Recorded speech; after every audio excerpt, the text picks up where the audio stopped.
Today we are checking out this 2018 Kia Stinger GT2 thanks to Buyers Auto here down in Columbus, Ohio.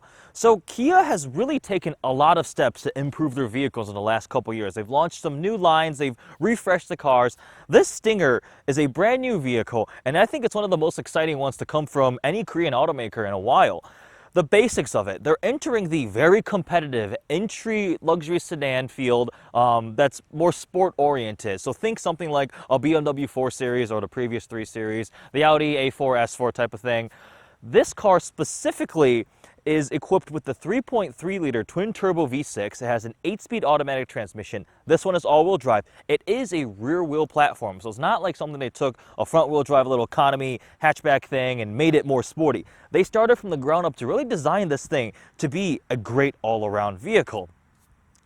The basic powertrain stuff, I mentioned the 3.3-liter twin-turbo V6, 365 horsepower. This thing is tested to 0 to 60 in about 4.4 seconds, quarter mile, 12.9 at 111. It's pretty quick. I drove it on the way here. You bury your foot, and it actually pushes you back. It's a very impressive amount of horsepower. 8-speed automatic transmission is actually their in-house transmission, not the ZF that you find in a lot of different 8-speed applications. If we talk about exterior styling, when the Kia Stinger first launched, it first was previewed with a concept. Once the production car came, I was like, wow, this is a very good looking vehicle. I honestly didn't quite expect it from Kia themselves. It really combines a lot of sourced design cues from various European automakers. I see some Audi in there, a little bit of Jag. It's really aggressive from the front. A lot of grills and stuff. From some angles, it might look a little bit busy, but overall, I think it's put together nicely, really aggressive. Got all these intakes. This actually here is cooling. It's brake cooling, so it's actually functional. Nice, sleek-looking headlights. The styling of it also kind of falls into the family of these swoopy 4-door hatchback coupes. Think like an Audi A7 or like a Grand Coupe BMW. So you've got the hatchback in the back. From the rear, it also kind of pulls styling cues from a lot of different companies, but it puts together an overall package that I think looks both elegant, sporty, and just overall actually quite upscale. This car looks just very nice with this blue paint, the red Brembo brake calipers, you got the upgraded wheels. Overall, this is a great looking vehicle. It's actually really highly optioned too. On the inside of the Stinger GT, you're also greeted with all the right ingredients. You have all the latest technology that you would want. Luxury features. It's got heated and cooled seats, heated steering wheel, heads-up display. The materials are all pretty nice. Not quite at the top tier, top of the line luxury automakers yet, but everything there is done, executed pretty nicely. A lot of soft touch materials. I'm actually really impressed. Like the entire dash here. Something else that I really like is this key fob. For me personally, I love a good key fob. I like it when it has a little bit of weight to it, feels like good quality. Kia definitely knocked out of the park with this one. When you lock it, the button up here, you click it like that, it feels like you're like lighting a lighter, like setting off a grenade or like launching something. It's very satisfying, and it's covered in leather with stitching around it. So this is it's a small detail, but it kind of represents how this car is really checking a lot of these high-end boxes. You've got lane keep assist, a whole suite of all the technology and safety features, the convenience features. Infotainment itself, I think, is executed nicely. It doesn't utilize a conventional singular input like a MMI knob or an iDrive knob or the stupid little Lexus trackpad. It utilizes a lot of still rotary knobs for individually for the volume control, for changing the climate, and then a lot of buttons for like going up and down between tracks. So it's not everything is dependent upon this touchscreen, which I like. It's easier to use, it's friendly. Right here you've got the heating and parking assist and heated seat stuff. Drive modes are also pretty nice too. I was playing with it earlier. I just pretty much was using sport and comfort. In sport, it livens up. You get a little better throttle response. It pushes hard. Once we get on the road, we'll show that. Shifting, the drive selector is pretty nice too. Nice tactile feedback. Overall, the Stinger GT has a nice interior. I really am impressed with it. Is it quite up to the top tier level of something like my S4? I think it's close. It's actually very impressively close. Now, it's not the cheapest vehicle out there. It's a $52,000 car. This is a GT2 loaded all-wheel drive. So it does cost a bit of money. But after spending a little time with it, I wouldn't say that it's not worth it. I think it's actually a really good proposition. Cruising along here in comfort mode, it's extremely comfortable. The ride is soft. It absorbs the road nicely. It also feels very solid and isolated from the road. Very high quality build feeling to it. I will say in comfort mode though, the steering is a little bit vague. I'm not a huge fan of the inputs, but once you put it into full sport mode, everything kind of perks up, it firms up, the throttle response sharpens. This transmission is really good. For a 8-speed automatic, the shifts are very smooth and imperceptible. The paddle response isn't the best out there. I would usually, I think, just leave it to its own thing. But again, this car has the letters GT in it. It wasn't designed to be a full-out M3. Don't expect it to be like an M3 or a C63 AMG.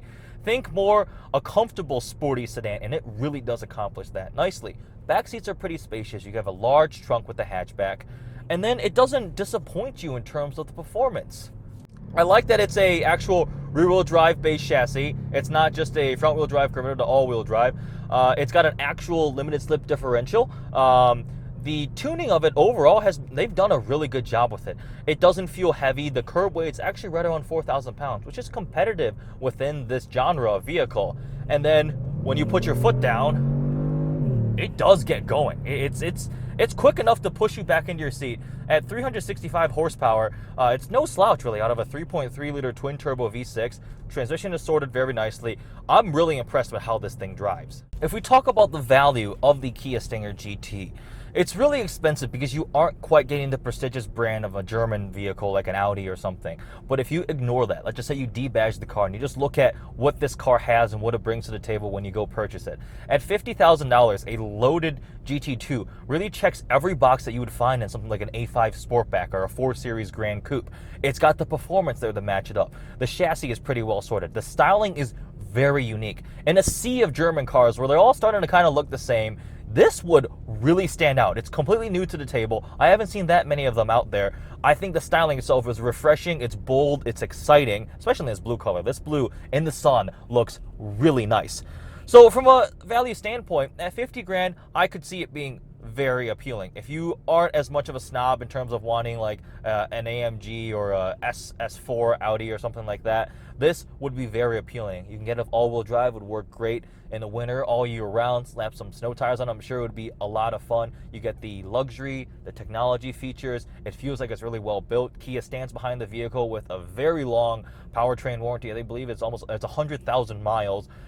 Overall, I mean, I'm actually really, really happy about this. I mean, I love to spend some more time with this to really directly compare it to my S4. But with this initial review, I'm giving it 2 thumbs up. It has met and exceeded expectations that I've heard about this vehicle. I'm really happy they're doing this. I hope they're going in a direction to continue building really nice, passionate vehicles like this and capture this segment of the marketplace. I honestly think I could say this is the best car. This is the best Korean car that I've ever driven, and I think it's the best one out there because honestly, I don't really know if they've made anything else out there. The Genesis and the Equus and the Cadenza are nice like luxury vehicles, but this thing kind of combines both of them, and it really does appeal to me. It has auto hold, which is nice. You press the button when you come to a stop, you press the brake down, you're completely stopped, and you can take your foot off the brake. My foot is not touching the brake, vehicle holds itself. Once you engage the gas again, it starts moving. The auto stop start is a little bit rough. It just turned itself back on again, and it kind of, you would feel it. It's not quite as refined and smooth as some of the best auto stop start features out there. Heated cooled seats are very nice. I mean, in a vehicle at this price point, the fact that you get both of those is, I like it. My 6-figure BMW doesn't have it. The sound it makes it's good. I can kind of tell that it seems amplified. It's not the most charismatic sound out there. It's just throaty. It makes noise. It doesn't quite have like the character of a supercharged Audi V6 or maybe a BMW inline 6. It just gets the job done because it does push you back there. The drivetrain is well sorted. Overall, I'm really impressed with it. After driving a little more, getting more of these impressions, it's got the nice interior, the visibility is good, unique styling, good looks to it.